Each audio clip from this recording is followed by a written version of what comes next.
आपण ज्या डॉक्टर तावरेंचं नाव घेतलं, उपमुख्यमंत्री महोदय तावरे, त्यांनी अटक केल्या सांगितलं की मला माझं तोंड उघडावं लागेल. मला वाटतं त्यांचं तोंड उघडण्यासाठी आपण नार्को टेस्ट करावी आणि त्याला आपण मान्यता द्यावी. पण ह्याच्यातला सर्वात महत्वाचा प्रश्न जो अजूनपर्यंत अनुत्तरित राहिला आहे तो म्हणजे पोलीस स्टेशनला आणि पोलीस कमिशनरला फोन कोणाकोणाचे गेले होते. त्याच्यामध्ये कुठली राजकीय, आपण देवेंद्र भाऊ स्पष्ट बोलणारे, स्वच्छ सांगणारे, सत्य सांगणारे गृहमंत्री म्हणून ओळखले जातात महाराष्ट्रात.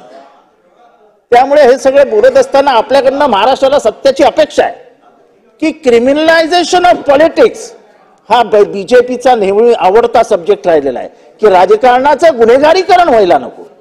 असं असताना ह्या पोलीस स्टेशनला किंवा कमिशनरला कुठल्या मंत्र्याचे आणि कुठल्या आमदारांनी टावरेवरती तसेच पोलीस स्टेशनवरती दबाव आणले होते.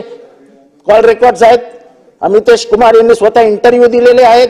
तर आपण या सभागृहाला आणि या सभागृहाद्वारे महाराष्ट्राला ही माहिती द्यावी की कोणी त्या पोलीस स्टेशनला आणि कलेक्टर आपला पोलीस आयुक्तांना या गुन्ह्यासंबंधी फोन केले होते.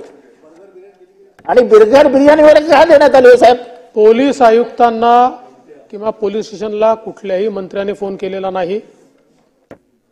हे निश्चित आहे की जेव्हा ही घटना घडली स्थानिक आमदार हे पोलीस स्टेशनला गेले होते. त्यांनी स्वतः ते आपल्या इंटरव्ह्यूमध्ये सांगितलेलं आहे. त्यांनी हे सांगितलंय की मी त्या कंपनीतच काम करायचो, त्यांच्या वडिलांनी मला सांगितलं, मी गेलो त्या ठिकाणी सीसीटीव्हीचा रेकॉर्ड आहे.